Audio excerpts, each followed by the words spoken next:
tá bom? A primeira pressão arterial é a sístole e a segunda é a diástole, tá bom? Então, lembrem disso. E o que corresponde ao que, professora? A diástole.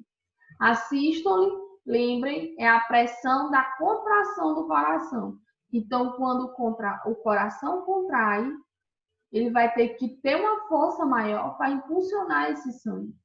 Então, por isso que a pressão tem que ser maior.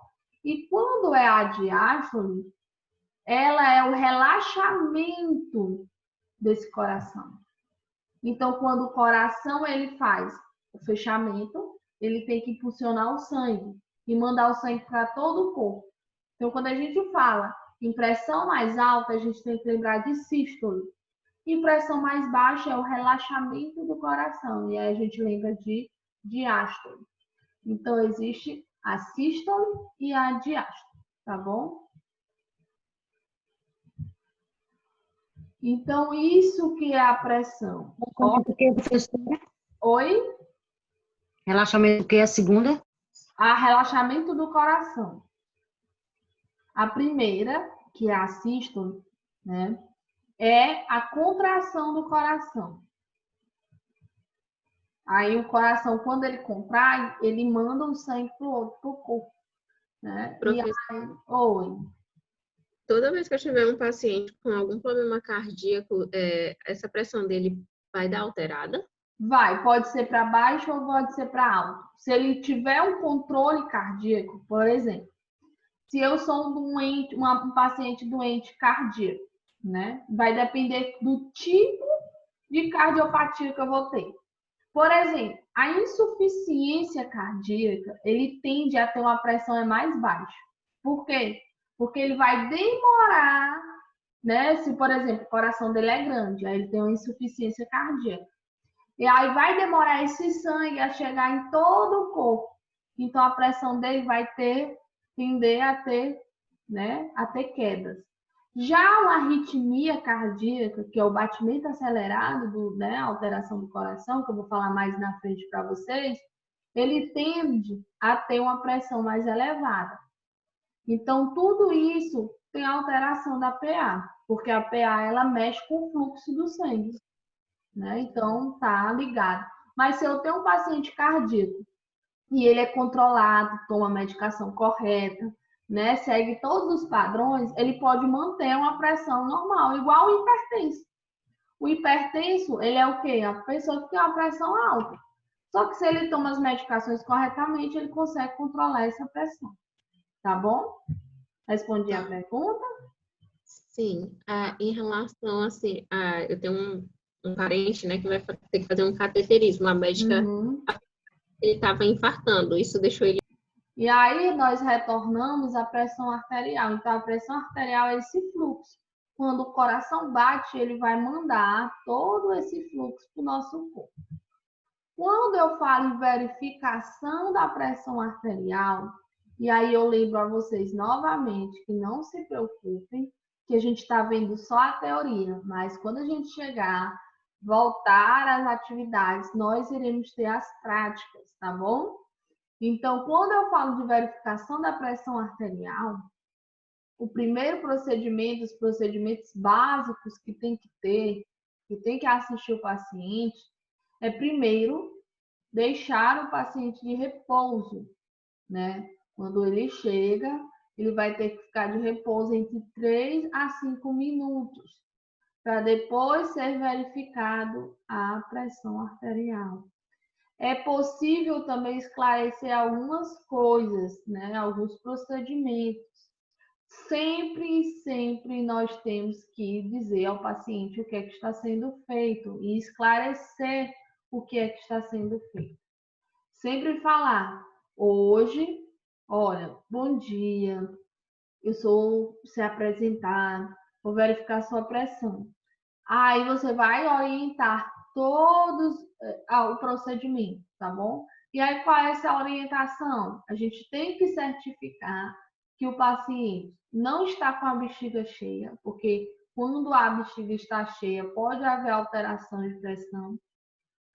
se ele teve praticado alguma atividade física há mais ou menos 60 minutos. Porque se ele tiver praticado uma atividade física, ele vai ter que esperar 30 minutos para fazer a verificação da pressão. Se ele tiver ingerido bebida alcoólica, café e alguns outros tipos de alimento, ele também pode ter uma alteração da pressão arterial. Por isso que a gente tem que perguntar, tomou café, se for pela manhã, né? Agora, espere um pouquinho, a gente tem que sempre pedir para esperar.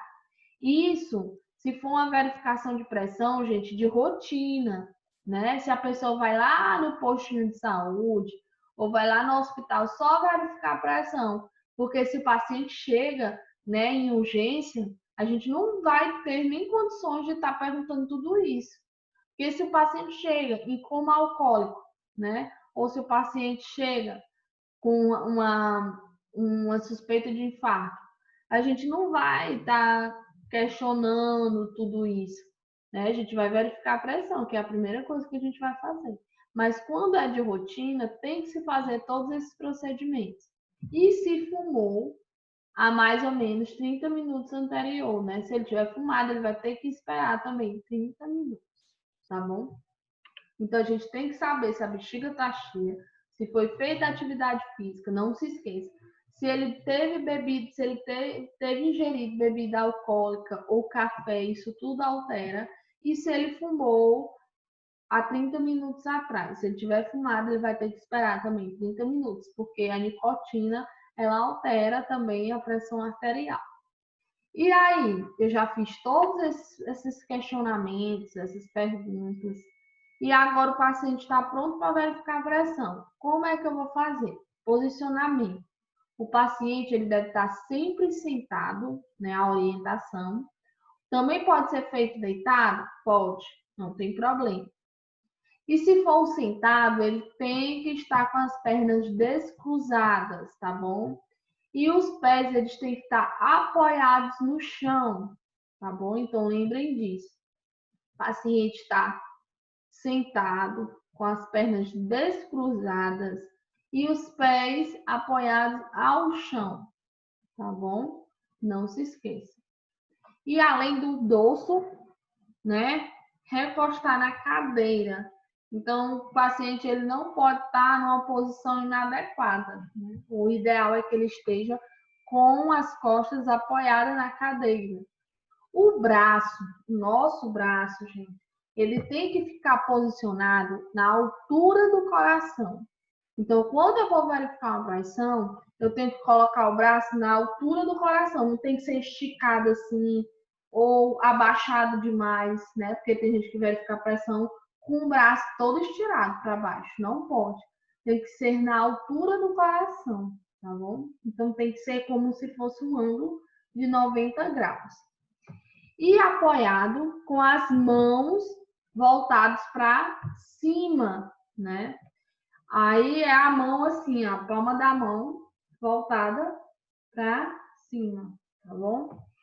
Além disso, as roupas não devem estar em cima. Muitas pessoas têm esse erro.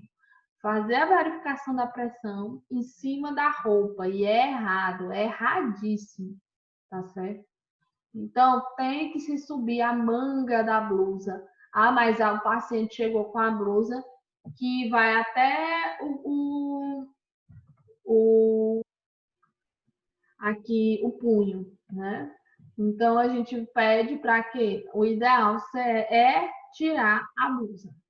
Por quê? Porque pode sim dar alteração da pressão, e muita, né? Quando eu vou medir? Até agora foi as orientações, o posicionamento do paciente, ele tem que estar sentado, tem que estar com o braço reto. E agora eu vou medir. Como é que eu vou medir? Eu não sei se vocês todos já adquiriram o aparelho, né? O esfigmo. Então, aquele aparelho que a gente coloca no braço, a gente chama de esfigmomamômetro. Mas aí a gente pode falar só esfigmo, que fica mais fácil para vocês falar. Mas é esfigmomamômetro. E tem o estetoscópio também. Então, a gente precisa desses dois materiais. Para medir, a gente deve, né, ver a circunferência do braço. Então, quando a gente vê um aparelho, eu vou bem aqui pegar o meu, para vocês verem.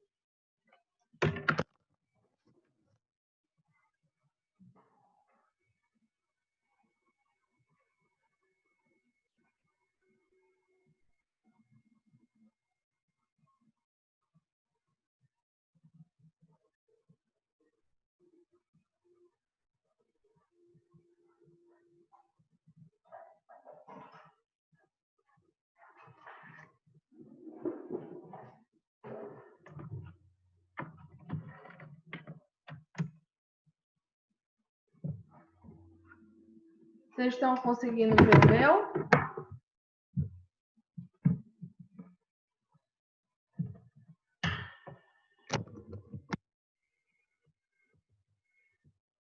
Estão conseguindo ver, né? Olha. Ele vem uma medida, ó.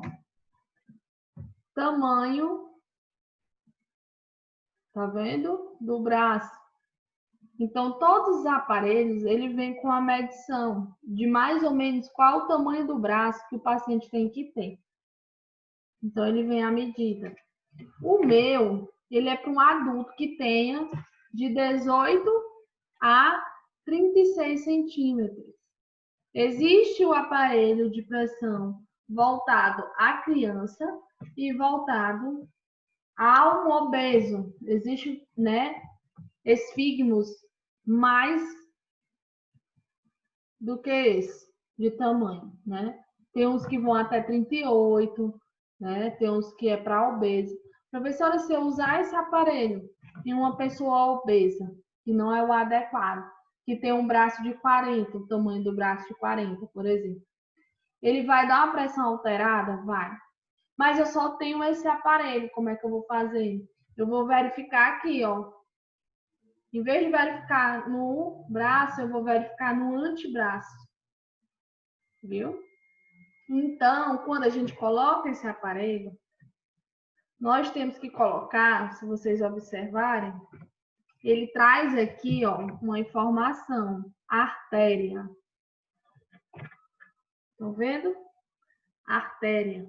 Então, essa aqui tem que ficar posicionado do lado do mindinho, ó. Então, esse daqui tem que ficar do lado do mindinho. Olha, ó. Do lado do dedo mindinho. Essa ponta. Então, a gente tem que colocar o manguito também de forma que... Ao meu, professora. Oi? Ao meu. Não tô vendo, o vídeo não tá aberto. Tá não, tá fechado. Ó, agora abriu. Isso. É igual o meu, o teu. É aquele de velcro, né? É. Pronto. É igual o meu. Então, quando a gente coloca no braço, tem um nome assim, artéria. E aí a gente vai colocar do lado do dedo mindinho esse nome, bem em cima. Lembrando que a gente sempre tem que colocar ele... Vou até colocar o meu aqui para vocês verem. A gente tem que colocar ele acima... Aqui, ó. Deixa eu voltar aqui a imagem para ver se eu consigo ver vocês. Aqui, ó. A gente tem que colocar 2 dedos acima da dobra do braço. 2 dedos acima da dobra do braço. E que tenha que entrar pelo menos 2 dedos dentro dele.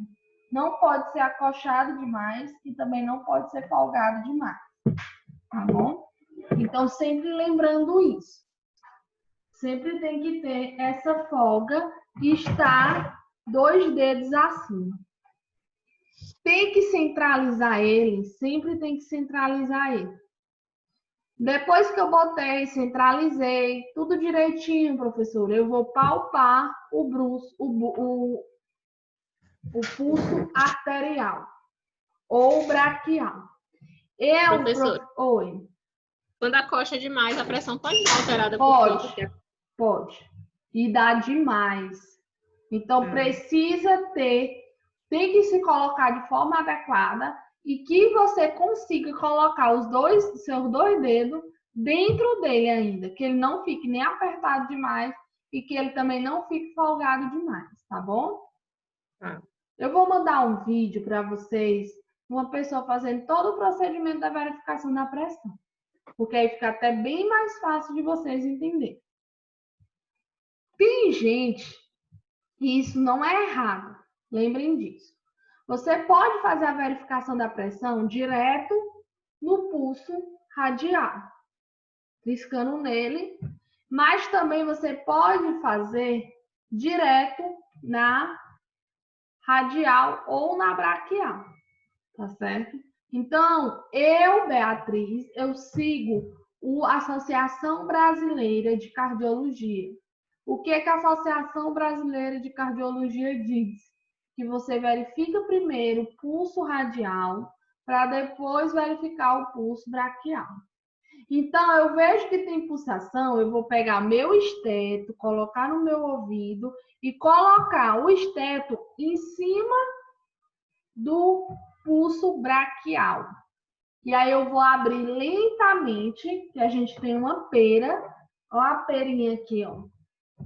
Essa perinha aqui, a gente vai deixar ela fechada e vai insuflar, encher. E a gente vai encher até a gente não escutar mais o pulso. Então, a gente tem que escutar, né? Aí enche, enche, enche, enche. Não consegui mais sentir. Como eu vou na radial, eu sempre pego nela. E aí, quando eu não sinto mais ela batendo, aí eu insuflo mais 20 a 30. E aí, depois, eu só desinsuflo lentamente. A primeira batida, entendam. A primeira batida, quando você abrir a perinha, ó, que ela tem uma válvula, quando eu abrir lentamente, aí eu vou colocar o esteto lá na braquial, lá no braço. Quando eu abrir, a primeira batida que eu escutar vai ser a sístole, que é a mais alta, tá bom? E a última batida que eu escutar, ela vai ser a diástole. Então, eu preciso usar o reloginho, ó, do aparelho. Quando eu insuflo a primeira batida, eu vou ter que ver. O aparelho, ele é medido de 20 a 20, né? De 20 a 20. 20, 40, 80, tá vendo? 60, 80. Então, ele é de 20 a 20. E aí, professora, mas deu entre o 20, a última batida deu entre o 80 e o 60. Então, vai ser o quê? 70, tá bom? Ah, professora, mas eu já escutei falar que é 12 por 8. 12 por 8 é a forma da gente falar, mas o correto de se usar não é 12 por 8. Não existe pressão 12 por 8, porque se eu falar 12 por 8, né? Eu estou dizendo que a pressão, o paciente já deve ter até morrido, 12 por 8. A gente chama 180 ou 120 por 80. Esse é o correto. E aí, o 12 por 8 que a gente fala é o quê? É quando a gente tira o zero. Por isso que às vezes é utilizado 12 por 8, porque é a diminuição do valor 120 por 80, tá bom? Mas lá no hospital, quando vocês estiverem trabalhando, vocês não vão utilizar 12 por 8, vocês vão utilizar 120 por 80. 12 por 8, às vezes a gente diz para o paciente, porque ele não é acostumado. Mas o valor correto é 120 por 80. Logo que se vocês forem olhar no reloginho de vocês aí, ó, ele não tem, ele tem o quê? O 10, o 20, o 40, o 60, o 80, o 100, o 120, e ele vai até 300. Professora, mas será que existe gente que já chegou? Eu já peguei paciente com a pressão 280. 280. Então, já infartando. A pressão dele estava 280. E no 280 dá quanto, professora? 280 no relógio. Aqui, ó. 280 quer dizer que tá 28. Né? Que é a diminuição. Então, vocês têm que entender isso, que quando eu falar 120, 180, né? É o valor que a gente chama e não 18 e não 17, né? Que é a diminuição desse valor. E aí, como eu disse para vocês, existem as batidas da pressão. A primeira batida, não se esqueça, quando vocês aumentam o manguito e vai abrir para começar a ter a pressão, a primeira batida a gente chama de sístole. A última batida a gente chama de diástole. Então, o coração, ele emite, né, junto com a pressão essas batidas. Como é o nome dessas batidas? São chamadas de corocticode, tá certo? Então, a primeira batida de corocticode, ela é o quê? Ela é a sístole. E a última batida, que é o desaparecimento da batida da pressão arterial, ela é a quinta batida. Então, é a diástole, tá bom? Então, a gente vai ter essa ausculta.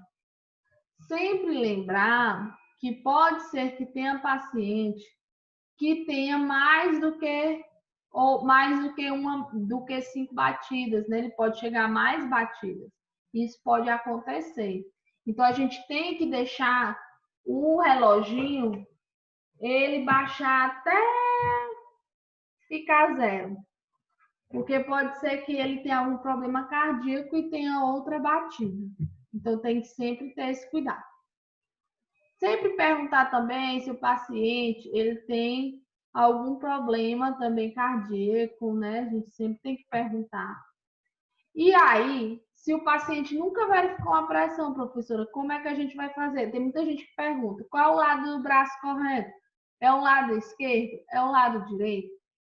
Sempre deve ser realizado 2 medições, né? Com intervalo entre 1 minuto entre cada.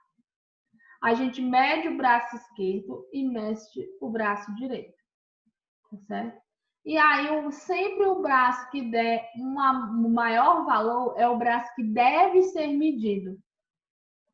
Mas, quando nós não podemos ou não temos a primeira medida, aí a gente sempre prioriza o braço esquerdo, tá bom? É o braço esquerdo que a gente vai priorizar. Mas o certo era sempre medir no braço que dá o maior valor, tá bom? E isso tudo eu vou mandar um videozinho para vocês verem, irem tentando praticar. E aí depois a gente vai ter as práticas, né? Eu vou tirar um dia no final de semana só para vocês praticar. Todas essas informações que eu estou dando para vocês. E não é só a minha matéria que vocês veem, pressão arterial. Quando vocês chegarem mais à frente, que vocês vão ter outra matéria com o Cleiton, que é uma matéria, né, que vocês têm estágio e tudo. Então, aí vocês vão ver novamente a verificação da pressão arterial. Olhem aqui do lado como é que está sendo feita a pressão, né? Olha como é que está sendo essa verificação. O braço está super correto, né? Tá na altura do coração. A mão, né, está também no dorso, né, para cima. Tem que ser dessa forma. A verificação tem que ser colocar a marcação que fica bem aqui da artéria, ficar bem em cima do lado mindinho, né? Ela fica bem aqui mais ou menos. Então é do lado mindinho que a gente vai colocar o estético para escutar as batidas. E sempre que a gente escutar as batidas, a gente vai ter que estar olhando o relógio para a gente saber quanto é que vai dar. Então, é esse todo o processo. E agora, nós vamos entrar nas doenças cardiovasculares, nas doenças do coração, né? Então, o coração, ele existe várias doenças, e essa parte aqui é a parte que eu acho que vocês mais gostam, além de aprender a verificar a pressão, né? Que a gente vai aprender, né? Eu não saio, quando vocês tiverem a prática, eu não saio de perto de vocês até vocês verificarem a pressão e derem o valor correto, né? Vocês vão aprender, não se preocupem com isso. Então, a hipertensão arterial é uma disfunção cardíaca, né? E é uma doença, sim, a gente considera como uma doença. Então, o que é que quer dizer hipertensão? Eu até já tinha falado para vocês, né? Mas é a elevação anormal da pressão arterial. E essa elevação da pressão, ela pode ter um aumento de risco de AVC, que é acidente vascular cerebral. Pode ter uma maior chance de aneurisma, que eu vou dizer para vocês o que é o aneurisma, né? Que é diferente. Tem que entender que o aneurisma é uma coisa, o AVC é outra, e muita gente não sabe. Pode também a pressão arterial, a hipertensão, ter problemas de insuficiência cardíaca. A pessoa pode ter um infarto do miocárdio e pode ter problemas renais. Então, a pressão, ela influencia, sim, nos rins. Então, não se esqueçam também. Então, a pressão arterial aumentada, que a gente chama de hipertensão, é a alteração elevada da pressão arterial. Então, a pressão arterial, como eu falei para vocês, ela é dividida em sístole e dividida em diástole. E aí eu vou dizer para vocês, eu trouxe até uma tabela para vocês verem quando é que a gente considera hipertensão. Quando é que eu vou considerar que o paciente é hipertenso? Né? Eu vou trazer essa tabela aqui. Então, quais são os fatores de risco? Como é que a pessoa pode ter uma maior chance de ter hipertensão? Se ela for fumante, se ela for um homem e acima de 60 anos, que é bem mais frequente, né, com homens acima de 60 anos. O uso alto, né, de café, de álcool e de droga. A obesidade também é um fator de risco. Histórico familiar, tá certo? Então, se eu tenho um histórico de família com minha mãe, né, com o meu pai sendo hipertenso, eu tenho uma chance maior de ser hipertenso. E também a dieta rica em sal. Tem que se evitar uma dieta rica em sal, né? Diminuir o uso do sal, do sódio. Essa é a tabela. Essa é a tabela nova, viu? É a tabela que é utilizada agora. Existe a classificação de ótimo, normal e limite. Quando é que eu digo que a pressão está ótima? Uma pressão que está entre, né, abaixo ou entre 120 a 180, né? Como é 12 por 8, que vocês conhecem como 12 por 8, mas nós vamos esquecer esse 12 por 8. É 120 por 80. Se eu tiver abaixo disso, também está normal. Quando é que eu vou considerar hipotensão, uma pressão muito baixa? Quando ela tiver 90 por 60. Ou abaixo disso. Então, a pessoa que está com a pressão 10 por 7, 10 por 6, é normal, professora? Tá normal. Se ela tiver a pressão 11 por 7, tá normal? Tá normal. Mas se tiver abaixo disso, não é considerada normal, tá bom? Se tiver abaixo disso. E quando é que tá normal? Se ela tiver 12 por 8, que é 120 por 80, ou entre esses valores que eu falei para vocês. Ela tá ótima, tá perfeita. Quando é que ela está normal? Normal. Quando ela está abaixo de 120 ou 130 e abaixo de 85. Então, ela está normal. Se o paciente chega lá no hospital e diz assim, você verifica a pressão dele deu 120 por 85. Tá normal? Tá. Se der 130 por 85, tá normal? Tá. Que é o mesmo que fale 3 por 8, tá bom? Mas se tiver, observem bem, se a pressão do paciente tiver esse valor, 130 a 139, ou 85 a 89, a gente diz que esse paciente está pré-hipertenso, que ele tem um risco maior de ter hipertensão, tá bom? E lembrando que não, eu cheguei hoje lá no hospital e minha pressão deu 139 por 85. Aí a pessoa vai dizer, não, tu tem um risco grande de ser hipertenso. Não é assim. A gente tem que avaliar o que é que aquele paciente está sentindo. Eu tô com muita dor de cabeça. Minha mãe faleceu. Eu tô com um problema familiar. Isso tudo pode ter ocasionado uma alteração de pressão. Então, para a gente descobrir se o paciente é hipertenso, é pré-hipertenso, não é hipertenso, a gente tem que fazer uma avaliação dentro de 15 dias. Então, a gente tem que, dentro de 15 dias, verificar 3 vezes a pressão dele em horários e dias diferentes.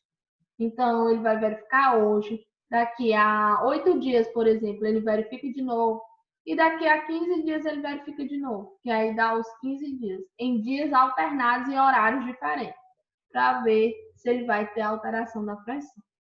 Quando é que eu vou considerar o que é que a gente está estudando agora? Um paciente hipertenso. Ele vai ser hipertenso quando ele tiver uma pressão igual ou superior. Oi. Só uma pausa. Quando eu tive meu menino, foi gêmeo, né? Eu dei pré-eclâmpsia, aí o médico